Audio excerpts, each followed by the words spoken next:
This Romualdez, Speaker, yan ang sige bigay ng mga congressman, pinabusog nila lahat.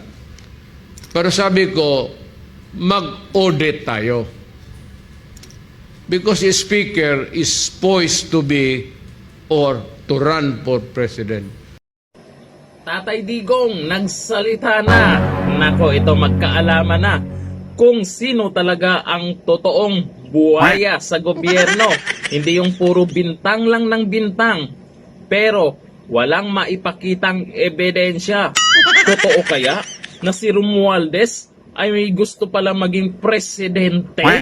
At, aba, binubusog niya yung mga congressman? Naku, totoo kaya yan? Panoorin po natin ang banat ni dating presidente Rodrigo Duterte. Kayo ang maraming pinaka.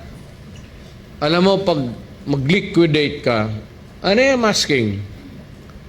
Mag-liquidation tayo and you will find out what is the most rotten institution dito. You will find out it's Congress.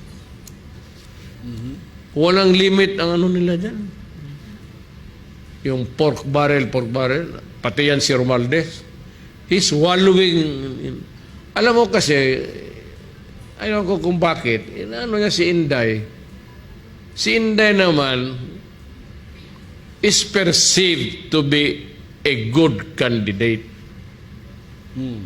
But I'm saying now that Inday, as far as I'm concerned, should not run for president. Tama na yung vice president. Maganda na yan. Ibigay na niya sa iba.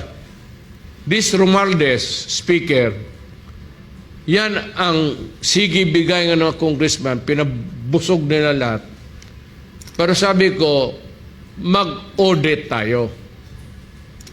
Because the Speaker is poised to be or to run for president. Well and good. Gusto ko ikaw ang mapresidente. Kasi noon kaibigan kita, wala pa yan si Marcos, nakakampanya pa. May parang sinasabi ka na gusto mo. Sabi ko, okay. I was not thinking of my daughter. Perceive lang yan siya to be a good candidate. Pero tuluyan ko na, ikaw na, Romualdez. Pero maghigi ako ng audit. Ngayon, kung hindi ibigay sa atin yan, I will ask everybody, from the farmer to the businessman, to the church people, to every Filipino, to every soldier and policeman,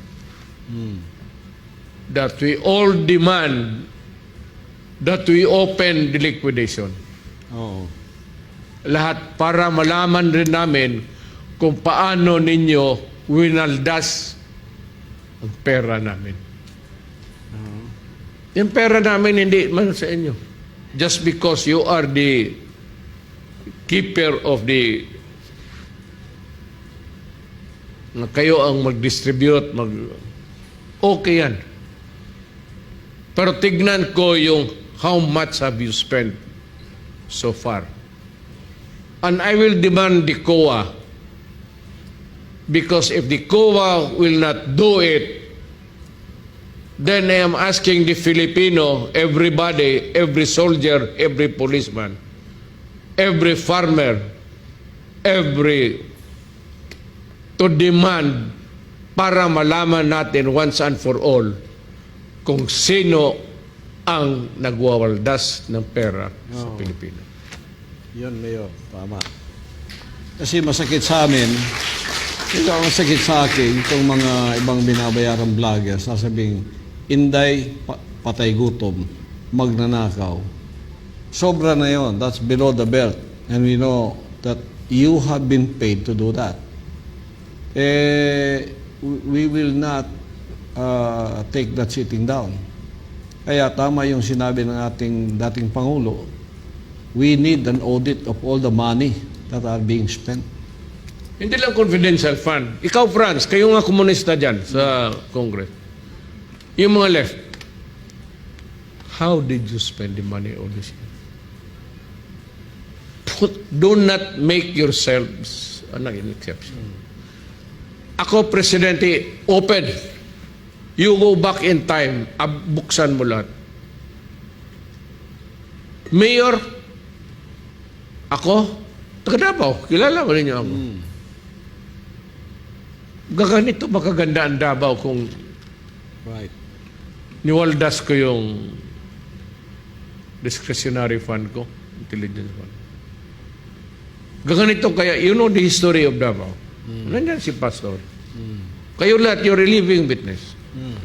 Now maganda ang Davao. How did it came about? How did it flourish? Kinain ko yung intelligence fund. Ang intelligence fund, binili ko, pinapatay ko lahat. Kaya ganun ang Davao. Yung mga kasama ninyo, pinatigok ko talaga. Yun ang totoo. Ang gusto ninyong malaman?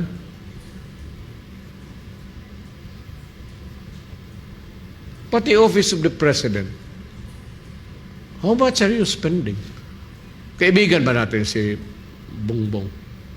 Pero para wala ng ano, make COA the guardian of the people's money. Open up everything including yours, kayong taga-COA. Kasi kung mag-audit kayo minsan, tapos may nakita kayo mali, binibigyan kayo, tumatanggap kayo, at pinapalusot ninyo. So, pati kayo, open up. Kayo mga Pilipino, ilang COA investigations, huwag lang ninyong tanongin na pangalan. Sabihin ninyo, magkano ang binibigay nila sa mga COA nag-imbestiga.